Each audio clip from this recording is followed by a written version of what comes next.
I'm sure for parents frightening to a certain extent. But I mean, that's what life is. You're like, a lot of it's just luck. A lot of it's just experiencing whatever's put in front of you and trying to do the best with what information you have. And obviously, yeah, like you said, in the early 20s, it's pretty reckless, and you really want to just like, you think the world is yours. And Hello, everyone. I'm Denise Gorant. Welcome to Bite Your Tongue, the podcast. Thanks for joining me for another conversation about the ins and outs of parenting adult children. Your diapering days are over. Now it's time to consider when to bite your tongue. So let's get started. Hello, everyone, and welcome back to Bite Your Tongue, the podcast. Ellen is not with me today, but she'll be back soon, I hope. I'm so looking forward to her finishing her book and then sharing it with all of you. I know it's going to be a good one. So it's really hard to believe this is our 11th episode. I never thought I'd make it past episode 2. So thank you all for your support. I hope by now you've checked out our new website, biteyourtonguepodcast.com. All the episodes are there, so you can listen at any time at your leisure. I'd love to hear from all of you when you do listen. I listen when I take a walk. Sometimes when I'm having a hard time going to sleep, I put on a podcast and I set my sleep timer for like 15 minutes, and then it slowly puts me to sleep. I listen sometimes when I'm cleaning the house, and I always listen to podcasts when I'm running errands in the car. There's so many times when it's just so easy to tune in and you learn so much. I'd love to hear when you listen. So now for today. When we started this podcast, many listeners asked if we could hear from some young adults. Let's learn more about this stage of life from them. Well, today's the day. I twisted the arm of 2 wonderful young adults, both in their early 30s. Dan grew up in Vermont and now lives near New York City. Sarah grew up in Denver, and she's a professional living in Denver. I don't want to share too much about them because they have their own stories to tell. So let's get started.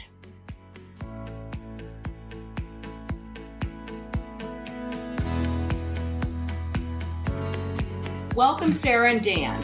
First, thank you guys so much for doing this. I know it was a lot to ask. I actually said in my introduction I twisted your arm, so I hope that's not completely true.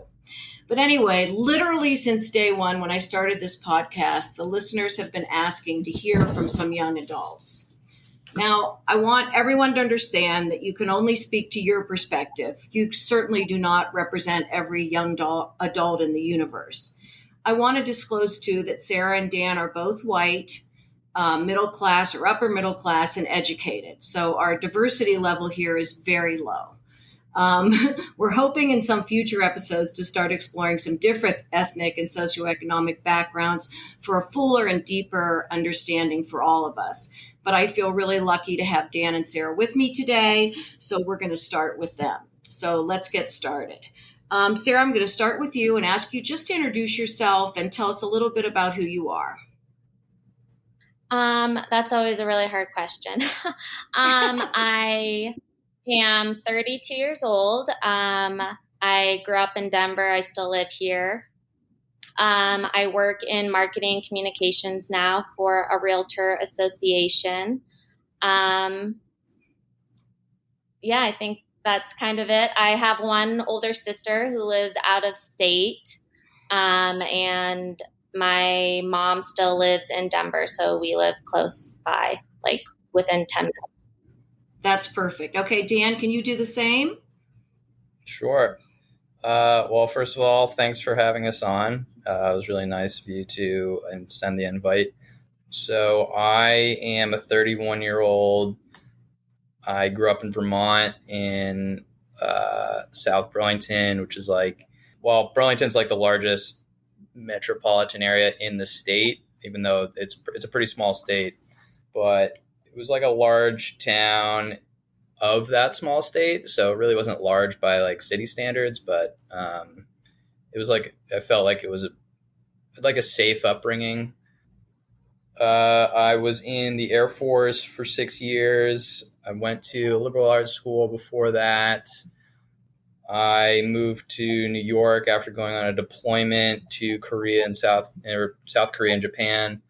I really liked city life, realized I wanted to be there, more of like a city scape, if you will. And then I met my fiance in New York. Then she got into UCLA Anderson, moved out to LA for 2 years, and we just got back. Now we're living in Union City, New Jersey, and working in New York in Midtown. So I don't think, as you had prefaced in the episode, I don't think I'm really representative of our generation as a whole per se, but that was my timeline, I guess. But I feel like both of you are pretty well read and in touch with the world. So when you respond and when we talk, it doesn't just have to be about you. It might be, I think a lot of young people feel this way. And certainly none of it's cast in stone. But I completely forgot, Dan, that you were in the military. You've had a really great journey. I'd love to talk to you more about your time in Korea and Vietnam. It must have been really, really interesting.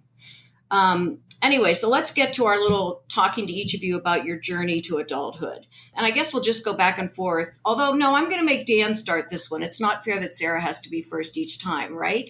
Yeah. Dan, when did you start thinking of yourself as an adult, or do you? Did you ever say, oh, geez, I'm an adult now? And what do you think got you there, or not? I don't know if it was a conscious decision so much. I never really had that internal dialogue, but I'm sure my parents would tell you I acted as if I thought that when I was about 15. I don't know. But yeah, I don't know. Like each like phase in life, you sort of like look back and realize how naive I might have been at a certain point in time where I may have thought that I knew it all or whatever. But yeah, I don't know. I think experiences build upon themselves and get wiser with age. So did it ever have to do with when you felt completely financially separate from your parents? Did you feel you were more on your own, or it was more lifestyle or position in life where you were in your life journey? Financially, I'll credit my parents for sort of when I was like in middle school, whenever I'd say like, oh, I want this toy or I want this bike or whatever, they'd be like, great, get a job and you can buy whatever you want. And so I sort of took them up on that. And then I had a job since like 7th grade in one fashion or another. So that sort of, by the time I was like 18 and sort of like on my own, I already kind of like recognized that financially my future was up to me. And, if I really needed their help, I could ask, but I guess a certain sense of pride that I, felt like my sense of adulthood was diminished if I were to go to them for money. No, I think that's really interesting. I love the way you said that. And before I go to Sarah, I can see Sarah and Dan. And if Dan would sit up a little taller, you can see he's got a Ben and Jerry's shirt on, which is everyone's favorite ice cream in Burlington. Anyway, so right. Sarah, how about you, your journey to adulthood? And do you see yourself as an adult? And when did it ever, just say, geez, I think I'm an adult? Yeah, I mean, I kind of felt the same way as Dan. I definitely, when I was like 16, got my driver's license and thought I was an adult. And now looking back, there's kind of ups and downs to it. I mean, I very much felt mature and kind of like an adult after I graduated college and was entering the workforce. And then I actually quit my job and went to grad school and moved back in with my parents for 2 years and definitely felt like, did I just take a few steps back? I'm living in my parents' basement. But I think financially, a lot of milestones have made me feel more like an adult. In my late 20s, I was able to buy a condo and my parents didn't help me with the down payment or anything. So I very much felt like this is, an important step for me. And I feel, kind of like checking that off my adult checklist.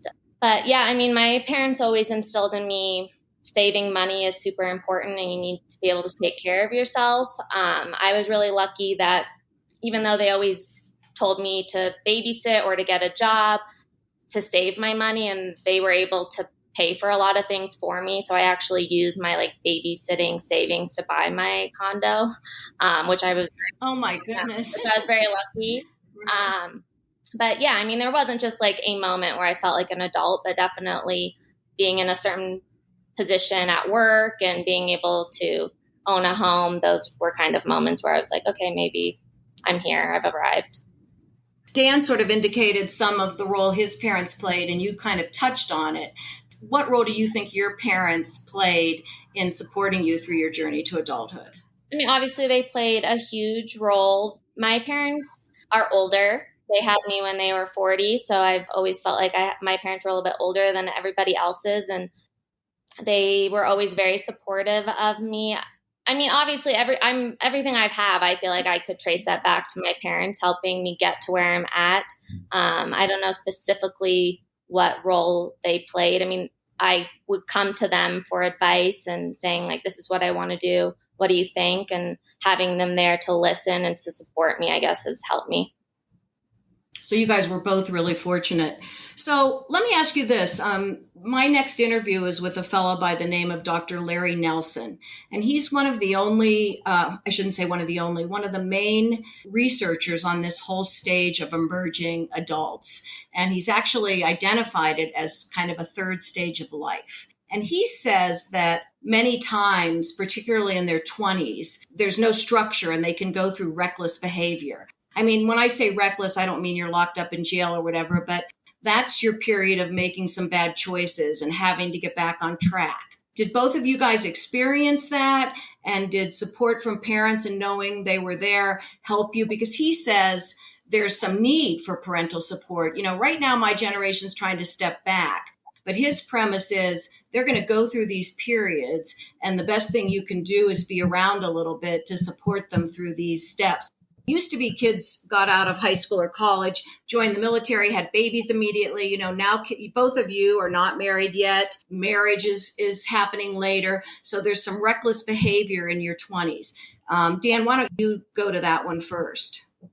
If you guys could see their faces, I wish you could. Big smiles. I mean, reckless behavior, I feel like just sums up your early 20s, but I'll let Dan go. For sure. Yeah, I mean, I smoked a lot of weed, I drank quite a bit. I sort of like, I don't know, I had definitely a ton of opportunities to wreck the rest of my life. If, you know, I think luck plays a big part of it. But yeah, I mean, as far as like having parents that are there to try and guide you, I'm sure it can't be an easy task to sort of like, once you reach a certain age, at least for me, it's like it didn't really matter what someone was telling me. I was going to do whatever I wanted. But yeah, I mean, that's sort of emphasizes the importance of not waiting later in life to sort of be there to try and like to have like a supportive, you know, mom and dad that will actually do activities with you growing up and actually like not just tell you that they're there, but sort of show and prove that, you know, they support you in what you do, regardless of what it is. Even if but at the same time, it's like we definitely had a lot of like pretty frank discussions, some of which like we'll joke about now looking back. Yeah, I mean, in the moment, it can feel tense. It can feel like, I'm sure for parents, frightening to a certain extent. But I mean, that's what life is. You're like, a lot of it's just luck. A lot of it's just experiencing whatever's put in front of you and trying to do the best with what information you have. And obviously, yeah, like you said, in the early 20s, it's pretty reckless, and you really want to just like, you think the world is yours, and you know. Yeah, he calls it a very selfish time. You're only responsible for yourself. But I want to ask, Yeah. I have a follow-up question to that, but I'm going to let Sarah go next. Well, did you feel like those early 20s were hard to manage and you were centered around yourself and did things that you're not so proud of right now? You took turns that maybe weren't the best for you. Yeah, I mean, I would say it definitely was a selfish time. I don't think I was too reckless per se, but your 20s are just kind of a time to figure things out. And sometimes in order to do that, you kind of have to focus on yourself. So I don't think it's necessarily bad to be selfish at that point in your life. You know, I didn't do anything I would say I'm too ashamed of. It was just a lot of dating and having fun. And I didn't have too many responsibilities. My job at the time, I knew it wasn't going to be my long-term career. So there just wasn't a lot of expectations or responsibilities. So, yeah. Did either of you ever empathize with your parents. Say, God, I'm really just running around doing not crazy things, but my parents have higher expectations of me. I need to get on the ball here. Or did you not really consider them in your journey? How about you, Dan? I definitely was pretty self-interested pretty much up until I was like 25. I would also probably credit going to basic training as Yeah. a turning point, if you will, where I've sort of recognized that there were consequences to my actions and I couldn't really just do whatever I wanted. And I sort of like had a sense of that beforehand, but I had a pretty long leash with my parents. I think mom was her and I would have much more, not honest is the wrong way. Like my dad and I would have honest conversations too, but my parents just have like really different personalities, and we would address whatever topics were at hand. Like mom would have, I don't know, I wouldn't call it like sex talk so much as just like, Your mom's a lot like me, Dan. yeah, she would be like more of just like how to deal with relationships and what was the best way of like dealing with people in general, sort of more of a broad sense. But at the same time, and then dad was a bit more stoic, but he would also chime in when he felt it was necessary. But that was a lot more of our like points of contention. You resented that a little bit, but also knew it was important. I guess, yes. And at the time, I gave a lot of pushback, but obviously, I know that their intention was to sort of steer me in a direction that was a bit more predictable, less volatile. I don't know. There's a lot of kids in my high school who are, I mean, just in Vermont in general, or any state, I guess it's a nationwide problem. There's a lot of drug addicts. There's a lot of kids who are dead now. There's a lot of suicides, and a lot of that stems from early 20s behavior, and it's just a reality of life. So I feel lucky in a certain sense, and a lot of that luck, I do sort of credit my parents for always not being assholes. Sorry, right. That's okay. That's okay. Not sticking by you. About, right. Yeah. Right. But yeah, I mean, it was overall, I think they did a great job. That's good to hear. Do you have anything to add to that, Sarah, before I move to, I have another topic I want to address. Did I think about them in my journey? At the time, I probably didn't think that much about it. I have a very open relationship with my parents, especially my mom. We've always been super close, but there's definitely things I wasn't sharing with her about my life at that time. I wasn't telling her about what was going on at the bars on Friday and Saturday night. I don't know if I would say it really crossed my mind what my parents were thinking of me at the time. They've always been great role models. And, I think if something really was going south in my life, that I would have reached out for help or they would have stepped in and said something. But I mean, I was just kind of a fun, carefree time. And no, I guess I didn't really think that much about what my parents were thinking of me. So, as you were talking about this, and Sarah particularly was, well, and Dan too, about becoming, financially secure. Sarah, you bought a condo as a young person in your 20s. That's very, very impressive.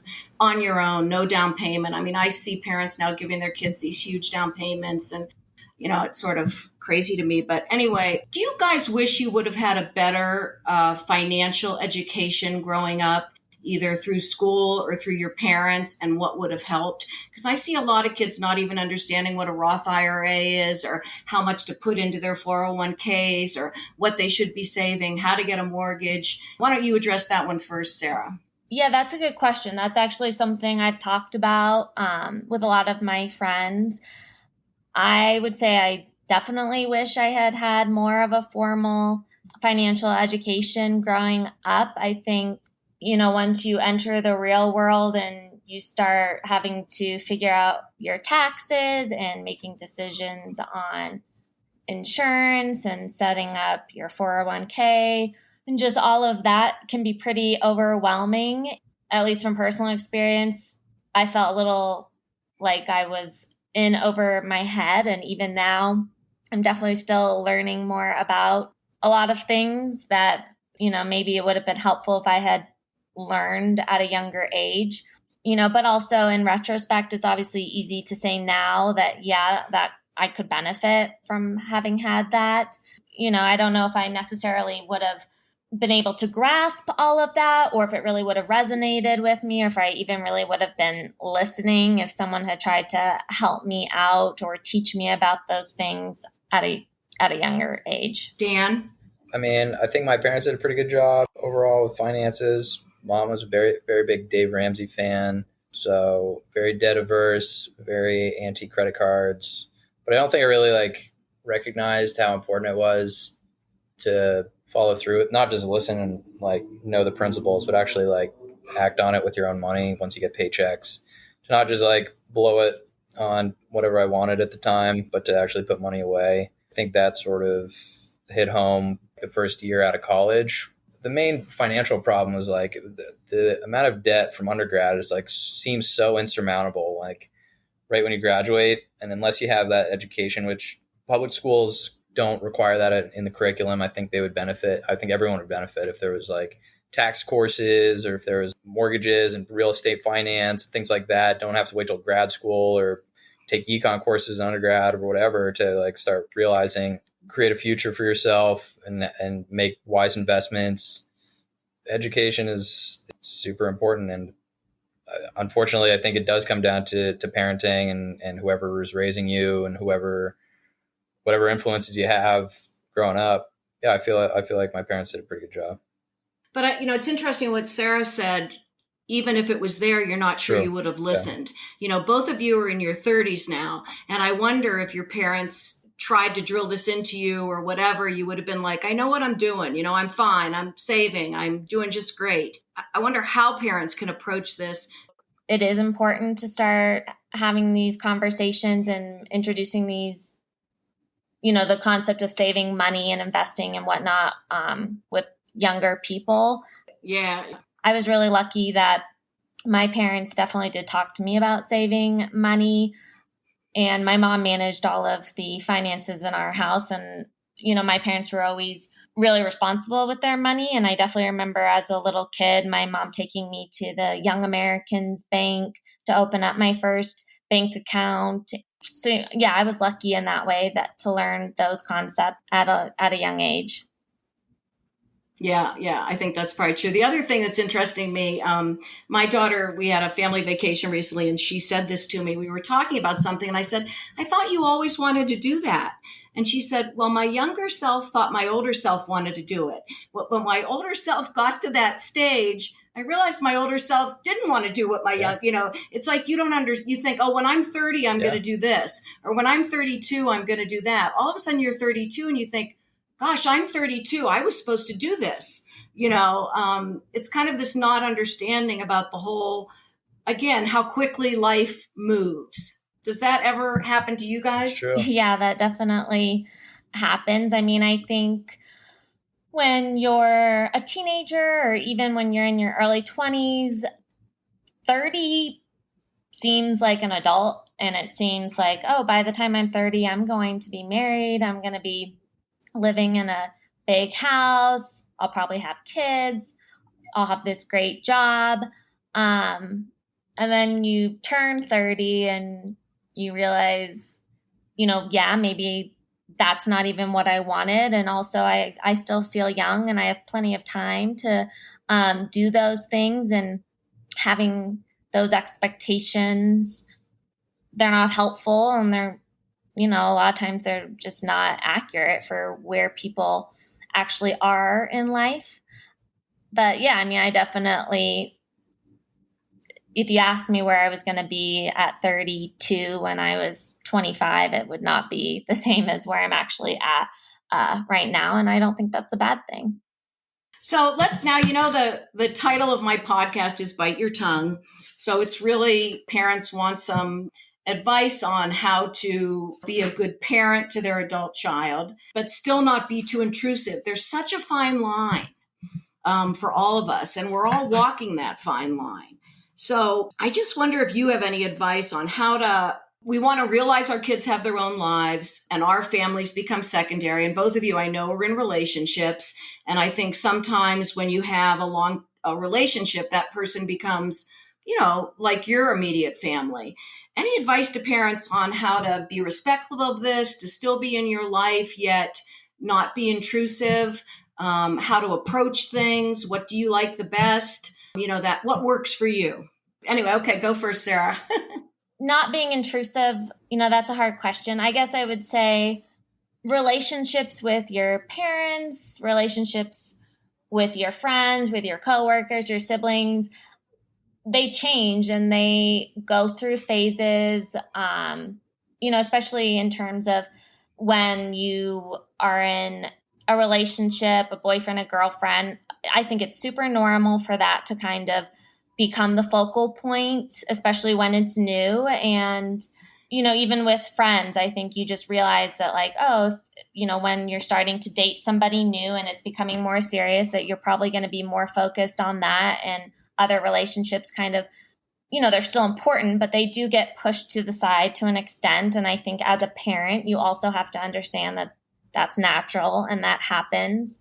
I definitely am very close with my parents and I'm open with them. And I really feel lucky that they don't push me on a lot of things, especially my mom. She kind of lets me come to her when I want to talk about certain things. And I think that works really well. Just letting the relationship be natural, I think, is important. And just knowing that it's going to change as you get older or as certain things in your life become more important and take up more time and just more of your focus. No, that's perfect. How about you, Dan? Yeah, I mean, I would agree with everything Sarah said. I don't know. I fear that like parents, or at least they can sort of treat children as if they're the moldable beings that they were, when they were 10, and then they forget to sort of modify how they treat them after, we go through our life experiences and developments. Like if we go to college, the whole point of that is for education. It's for development, personal development. But if they still ask you if you're, I don't know, using deodorant when you're like, I don't know, 28, it's like, is this really the question you want to be asking me? Like, there's more interesting stuff going on. But yeah, I mean, I don't know. But yeah, I agree with everything Sarah said. I think it's, your relationship changes with your parents as time goes on. But again, it's like all building upon your experiences that you've had. And I don't know, as far as relationships go, I think just being inquisitive, just asking questions, I think is healthy. I don't think it's something that parents should necessarily feel they need to bite their tongue about. But again, that depends based on your relationship with your parents. Like my mom is really like, she'll ask me like I think she wants to be, her and my fiance's parents live across the country. And I think my mom's pretty social and she like really likes to be in the know and talk with people as much as she can and like socialize and throw parties and things like that. But we're living across the country and her being like a bit immobile, it's difficult to do that. So she'll ask me like, is it okay if I like text Natalie's mom and see if we have a Zoom or whatever? I think like I don't feel like you have to ask me. Like it's totally fine if you want to do that. But I don't know. I'm not sure if there's everyone's relationship with everyone else is sort of different. Yeah, I would say that most people have told me if you're going to step over a line where you're interacting with your kids, significant others, or Yeah. friends, it's a good idea to ask them if that's okay. So that's pretty open of you, Dan, to say, hey, if you want to do it, go ahead. Because I think I would respect my kids and say, is it okay if I contact Yeah. X, Y, or Z? I don't know about what you think about that, Sarah. To be honest, I mean, my mom isn't that social, so I don't know if I would see her even reaching out to my friends or to other people like that. But yeah, I would probably want a heads up or just to know that she was doing that. But it's hard for me to even really picture that happening. Yeah, yeah. Okay. So let me ask you this. If your parents did not like your significant other, you're dating someone and they just think, oh my gosh, what the heck is she thinking? What the heck is he thinking? Would you like them to tell you? And if so, how? Okay, Sarah, go. I have to pick the person to go or no one will speak. Yeah, I would want my parents to tell me. I actually did have my mom tell me once that she didn't like someone I was dating. I had been dating this person for a couple of months and invited them to go to dinner when my sister was visiting in town. So it was me, my mom, and this guy I was dating. And after dinner, I did ask her, "What did you think of him?" And she said, "I don't really think you guys are a good fit." And obviously, I was kind of shocked. It bothered me that she didn't approve of him or didn't really like him that much, because obviously I liked him at the time and was hoping that she would feel the same way. But I'm glad that she told me. I think that, she gave me that feedback because I asked for it. So it didn't just come out of nowhere. And obviously I expected her to be honest, and she was.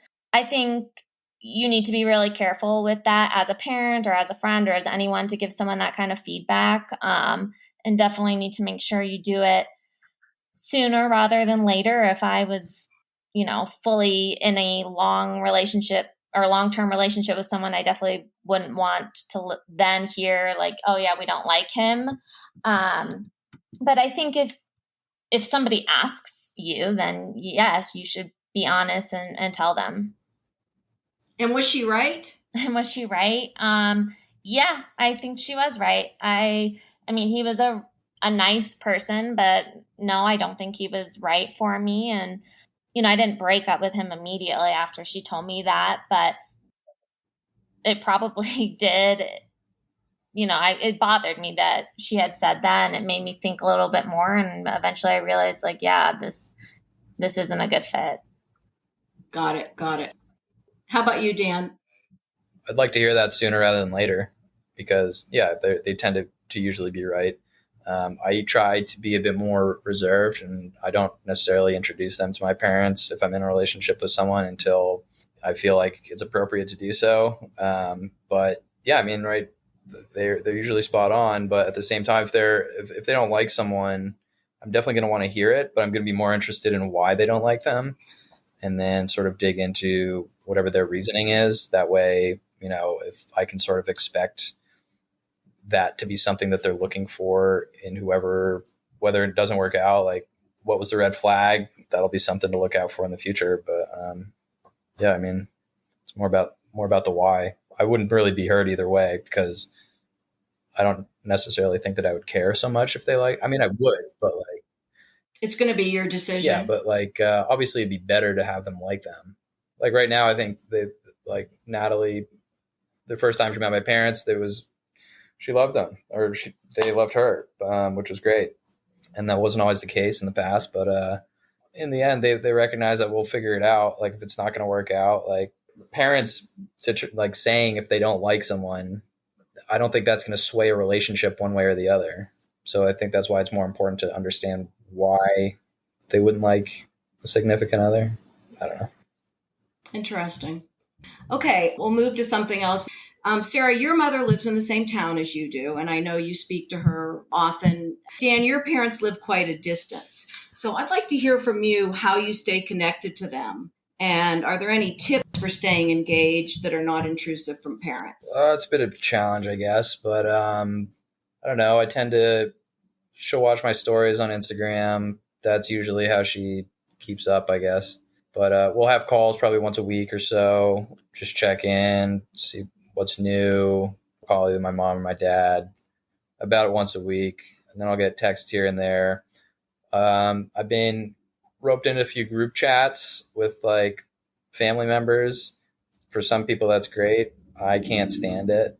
I do not want to be part of any group chat. If my phone's blowing up and I'm at work, there's like, I don't want my phone to be blown.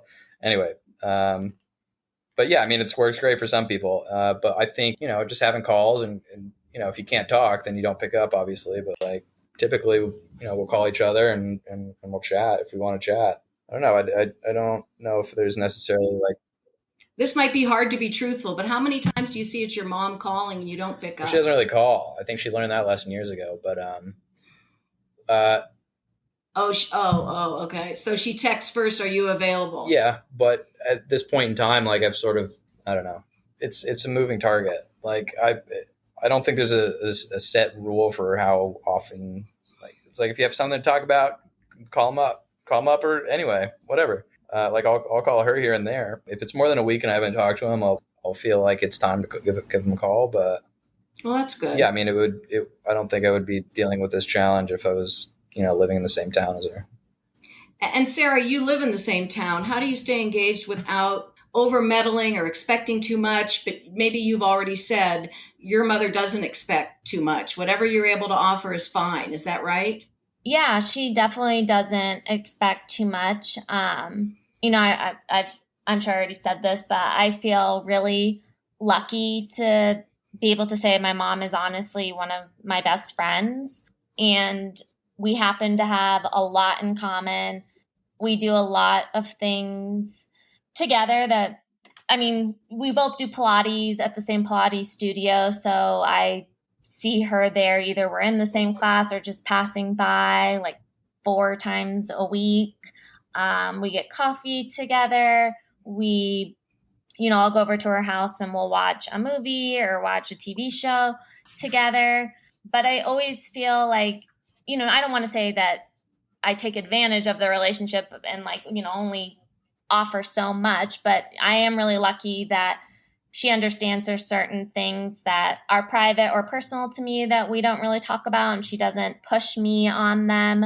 When she gives me feedback or her opinion on things, it's very much times when I've really asked for it. I don't feel like she's critical or judgmental or anything like that. That's great. She's such a good listener. I feel like we have a really healthy relationship, and I always appreciate that if we have casual plans to do something and something else comes up, she's always, doesn't make it a big deal, and I just feel like there's no pressure, which is really great. And I'm, really lucky to have that kind of relationship with her.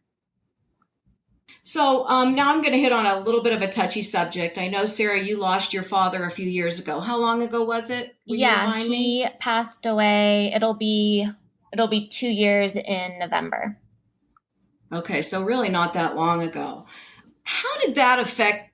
I guess it's only 2 years, but your young adult years. I lost a sister when I was 17. She was 18.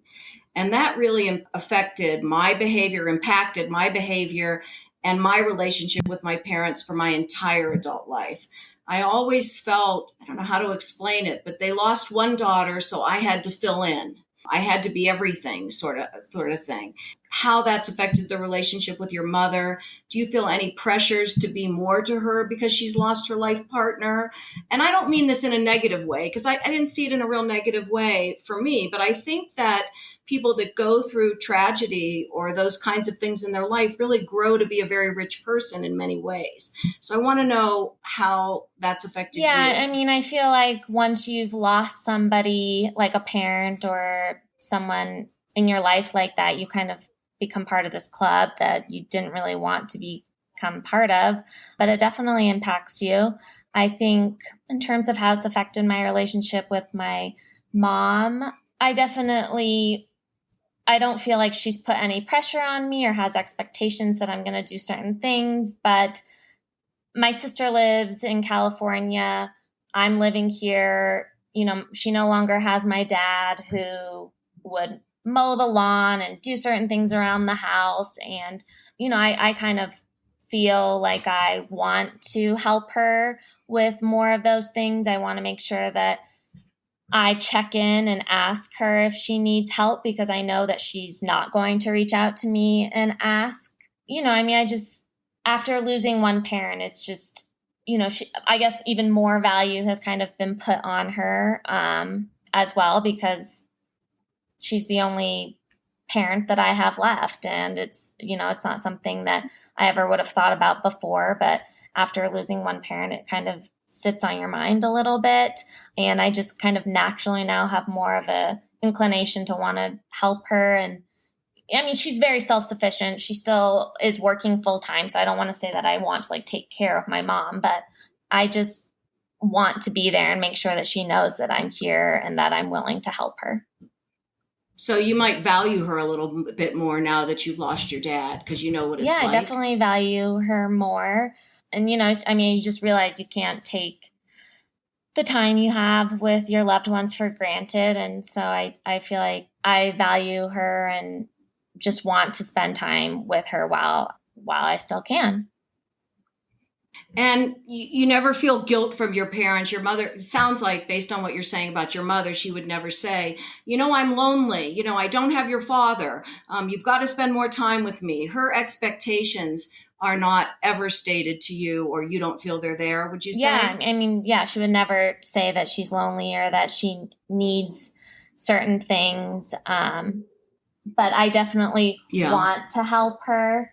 And I mean, just spending time with her is really important to me, and probably even more important after losing my dad. Yeah. I mean, just after seeing your parents age and get sick and just kind of everything we went through with my dad, I think you just start to realize kind of how precious the time is that you have with your parents, and the role changes a little bit. Before my dad was sick and before he passed away, I would help my parents out. I would do things for them, but it wasn't really something that I thought about that much, that like I really need to make sure that they know I'm available. And now I definitely do think about, if my mom needs me, I know she's not going to ask me. So it's kind of on me to reach out and to be there for her when she needs me. Yeah. I think you grow a lot when you go through those experiences. And Dan, you're in a tough situation. You're a few years earlier than Sarah, because your mother's been quite sick for several years, in and out of treatment. I saw her recently. She's pretty, I don't want to say bedridden, but chair ridden. How does that make you feel? And what obligations do you feel you have or not have? Or what goes through your head? I mean, you've both dealt with things that many, many people your age do not deal with. So there's got to be some things going through your head that would be helpful and of interest to others. I don't know. I feel like obviously it's not an ideal situation, but she's been sick since like 2016. It's 2021 now. From the doctor's original estimate, she should have been dead 4 years ago. So it's like, yeah, there's a certain level of fortunateness to this current situation. Like, she's around still, I can still talk to her, but at the same time, it's like she's like physically in a state of decay, and it's not going to get better. She's no longer doing treatments, now palliative. It's like I would love to see her no longer in pain, but the only real solution to that isn't pharmaceuticals; it's death.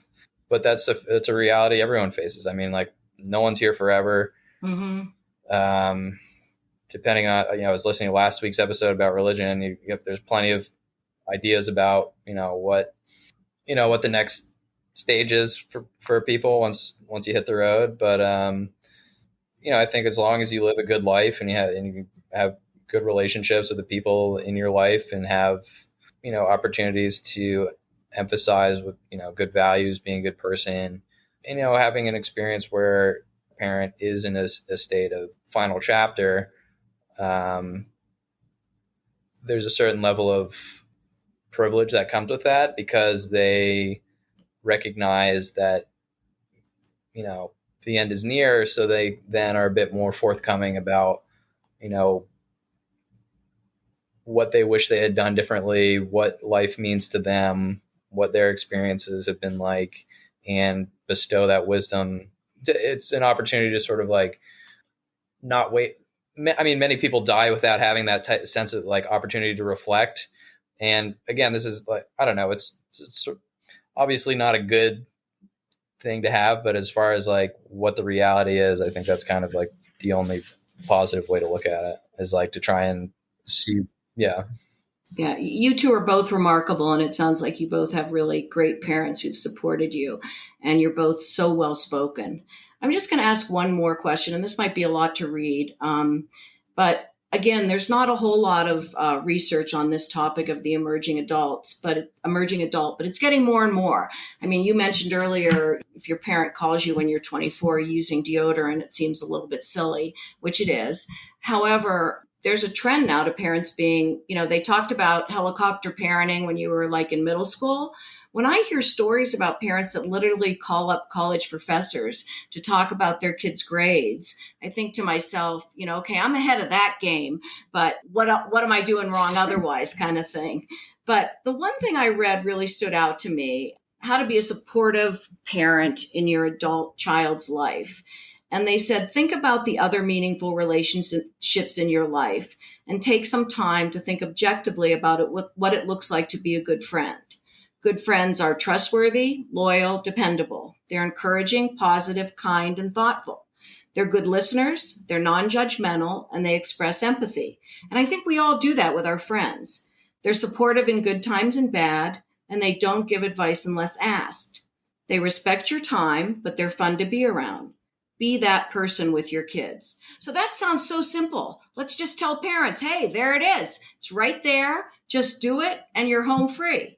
So then why do parents struggle so much with just listening, being not judgmental, and not giving advice unless asked? Do you have any thoughts on that as we sum this up? I think it's great advice. Yeah, I mean, I agree with Dan.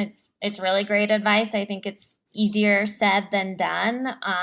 That's kind of the struggle, I think, in any relationship, not just with your parents, but even with your friends. It's kind of, I don't know if it's more of a girl thing or probably just a human tendency to want to help and want to solve people's problems when sometimes it's best to just listen and not say anything. My mom is so good at that. I wish I was better, but she is always somebody who will listen and be there for you and be supportive, but she's not one to just push her advice on or try to solve your problems for you, which is probably, another reason why I feel really comfortable telling her things. But yeah, I mean, I think that's kind of what we're all striving to do in relationships, and it's easier said than done. And I'm going to go to you next, Dan, but I'm going to add to that my daughter, I always say I'm not going to talk about my kids in these podcasts, and I try not to. But one time my daughter said to me, she called me with an issue she was having. And I said, well, why don't you do this or do this or do this or do this? And she finally stopped me and said, Mom, I don't need you to solve it. I just want you to listen. And that's really hard, because you just have to sit back and say, oh, that must feel really yucky, or you must feel really sad about that. Whereas you want to say, call that person. But anyway, okay, Dan, why do you think that it's such an easy thing to do, yet we all struggle with it so much, or many of us? I don't know. I think, instinctively we want to, if someone's telling us a problem, I think it's just human nature to want to solve a problem. Yeah, I don't know. Advice, I think, is best received anecdotally. Instead of saying, oh, you should do something, and you should be like, oh, let me tell you about this time that I experienced this. And that way, it's not like a directive. It's more of like something to think about. At least that's how I receive advice. Well, unless I directly ask for it. But yeah, I mean, I think it's overall pretty good adage to live by. Be a good friend. Yeah, I think both of you, I've said this before, but you're remarkable. So I usually end my podcasts by asking you to give me, I'll just ask you for one because you guys have been great. One piece of advice to parents of adult children. Even if you've said it before, if it's something you want to underscore, I just kind of want to hear if you were talking to the general population of adult parents who really, they're supportive of their kids, they want to have a good relationship, what might you tell them? Dan, I'm going to let you go first on this. Well, Denise, this might be counterintuitive, but I would tell them to not bite their tongue. I would say if you have something on your mind, chime in, even if it's even if you don't, even if your adult child doesn't ask for it, if you got something to say it, because we're all going to die someday soon, and you don't want to take your intentions to the grave with you.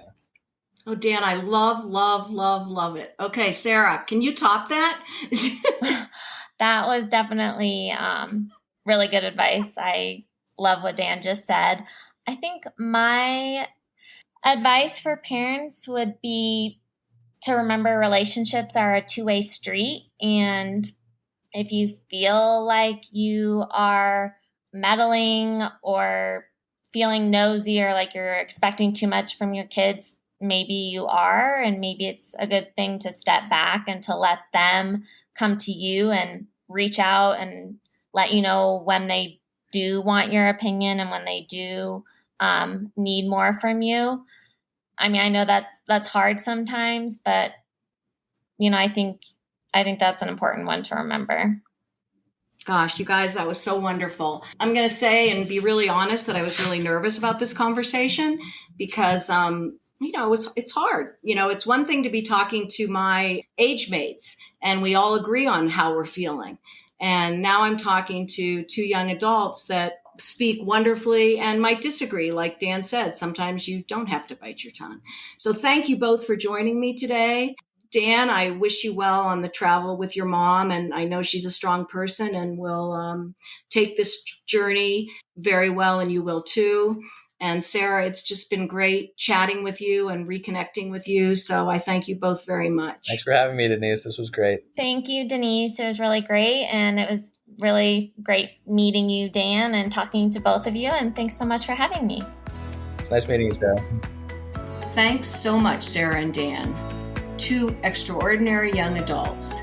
They gave us some great information to digest, but I do think their closing comments were right on. Dan seemed to feel that it's quite important that we don't always bite our tongues. Talk about the real issues. And Sarah's advice, if you feel like you're meddling, you probably are. Back off. I hope you enjoyed the episode. And as I said at the beginning, we're going to work on talking to more young adults from different backgrounds. I think it will give us a deeper understanding of this stage of life. For me, this podcast is not just about advice, but also understanding the emerging adult from many perspectives. That's why I loved what they both had to say. There's a lot more coming up. Look for episodes on mental health, more on estate planning for young adults of all economic levels, and much more. And again, check out our website at biteyourtongue.com. And subscribe to the podcast on Apple, Spotify, Google, or wherever you listen to your podcast. Send us your comments to biteyourtonguepodcast@gmail.com and follow us on social media. Thanks again to Connie Fisher for her editing. Again, we absolutely could not do it without her. And to quote our guest Dan today, I'm going to end the episode a little bit differently. Remember, sometimes you don't have to bite your tongue. See you next time.